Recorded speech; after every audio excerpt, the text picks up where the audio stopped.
So hello বন্ধুরা, welcome back. তো চলে এসেছি আরও একটা নতুন ভিডিওতে। তো বুঝতেই পারছো ভাই, এই কদিন ধরে লাস্ট কিছুদিন ধরে কিন্তু আমরা দেখতে পাচ্ছি যে মোহনবাগানকে নিয়ে বা মোহনবাগানের প্লেয়ারকে নিয়ে কিছু ট্রান্সফার রিলেটেড আপডেট আমরা পাচ্ছি। তো সেই সব আপডেটগুলো তোমার সঙ্গে শেয়ার করবো। আর অলরেডি তোমরা কিন্তু জানো, এর থেকে 3-4টে আপডেট তোমরা নিশ্চয়ই জানো। প্রথমে যে আপডেটটা দেবো সেটা হচ্ছে আমাদের মোহনবাগানের ডিফেন্ডার টম অ্যালড্রেডকে নিয়ে। তো হ্যাঁ বন্ধুরা, টম অ্যালড্রেড আমাদের যেই পরিমাণে এখন রাইট নাও যে মোহনবাগানের নয়নের মণি হয়ে উঠেছে টম অ্যালড্রেড, তো তাকে নিয়ে কিন্তু খবর বেরিয়ে আসছে যে বেঙ্গালুরু এফসি কিন্তু তার উপর ইন্টারেস্টেড শো করেছে। এবং অনেক জায়গায় শোনা যাচ্ছে নাকি পরের সিজন থেকে নাকি বা কোনো একটা সময় হয়তো Tom Aldred might be Bengaluru এফসিতে চলে যেতে পারে। বাট আমার সত্যি কথা বলতে ভাই, আমার পার্সোনাল ওপিনিয়ন যে টম অ্যালড্রেড কিন্তু একটা চ্যাম্পিয়ন টিম যেটা মোহনবাগান, সেটা কিন্তু আই হোপ কি ছাড়বে না, ঠিক আছে।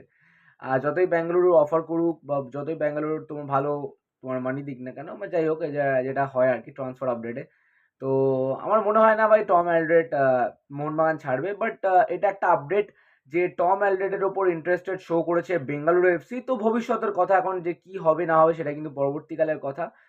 তো এর পরবর্তী আপডেট যেটা আছে, যেটা হচ্ছে যে মোহনবাগানকে নিয়েই, যে মোহনবাগান কিন্তু 26 বছর বয়সী একটা আর্জেন্টাইন ডিফেন্ডার যার নাম কিন্তু কেভিন, তো তার উপর নজর রেখেছে অ্যাজ আ রিপ্লেসমেন্ট হিসেবে টম অ্যালড্রেড। ঠিক আছে, টম অ্যালড্রেড যদি যদি টম অ্যালড্রেড বেঙ্গালুরু এফসিতে যায়, তাহলে কিন্তু এই 26 বছর বয়সীর ওপর নজর আছে মোহনবাগানে, এরকমটাই কিন্তু আপডেট বেরিয়ে আসছে। কেভিন সিবিলা, সিবিলা মেবি, আমি প্রোনাউন্সিয়েশনটা ঠিকঠাক করতে পারছি না, বাট কেভিন বলে একটা প্লেয়ার আছে যেটা হচ্ছে 26 বছর বয়সী আর্জেন্টাইন তোমার ডিফেন্ডার। তো তাকে কিন্তু নজরে রেখেছে মোহনবাগান, এরকমটাই আপডেট বেরিয়ে আসছে যে যদি টম অ্যালড্রেড ছেড়ে দেয় তাহলে কিন্তু তাকে হয়তো সই করালে করাতে পারে মোহনবাগান। এখন জানি না কি হবে না হবে, সেটা কিন্তু পরবর্তীকালে আপডেট। বাট এখন এই সব কিন্তু আপডেট ঘোরাফেরা করছিল, ভাবলাম তোমার সঙ্গে শেয়ার করি। আর লাস্ট অ্যান্ড ফাইনাল আপডেট যেটা হচ্ছে, তোমরা ভালো করে জানো ব্রায়ান কালতাককে নিয়ে।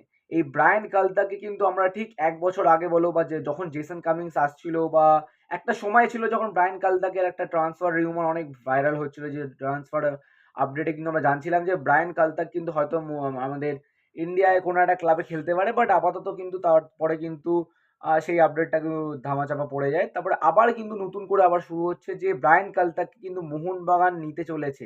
হ্যাঁ বন্ধুরা, মোহনবাগান নিতে চলেছে, এরকমটাই কিন্তু ট্রান্সফার রিউমার আসছে। আর শুধুমাত্র মোহনবাগান না, মোহনবাগানের সাথে সাথে কিন্তু মুম্বাই সিটি এফসিও কিন্তু এই ট্রান্সফার আপডেটে কিন্তু যোগ দিয়েছে, মানে অ্যাজ আ ক্লাব হিসাবে। এই দুটো ক্লাবের ওপরই কিন্তু নজর আছে, মানে এই প্লেয়ারটির ওপর দুটো ক্লাবেরই নজর আছে, একটা হচ্ছে মোহনবাগান, একটা হচ্ছে মুম্বাই সিটি এফসি। তো এখন জানি না কি হবে না হবে, সব কিছুই কিন্তু বুঝতে পারছো, ট্রান্সফার আপডেট কোনো সময় ঠিক হয় না, কোনো সময় রিউমার, কোনো সময় বা একদম চরম লেভেলে চলে গিয়েও কিন্তু অন্য ক্লাব নিয়ে নেয়।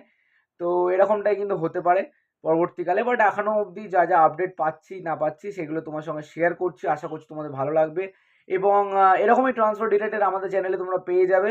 তো অবশ্যই বন্ধুরা সাবস্ক্রাইবটা করতে ভুলো না। আর যারা যারা এখন অবধি ইনস্টাগ্রাম ফেসবুক পেজে ফলো করোনি, তোমরা কিন্তু অবশ্যই ইনস্টাগ্রাম ফেসবুক পেজে ফলোটা করতে একদম ভুলো না। চলো আজকের জন্য এটুকুই, দেখা হচ্ছে অন্য একটা ভিডিওতে। চলো, টেক কেয়ার, বাই বাই।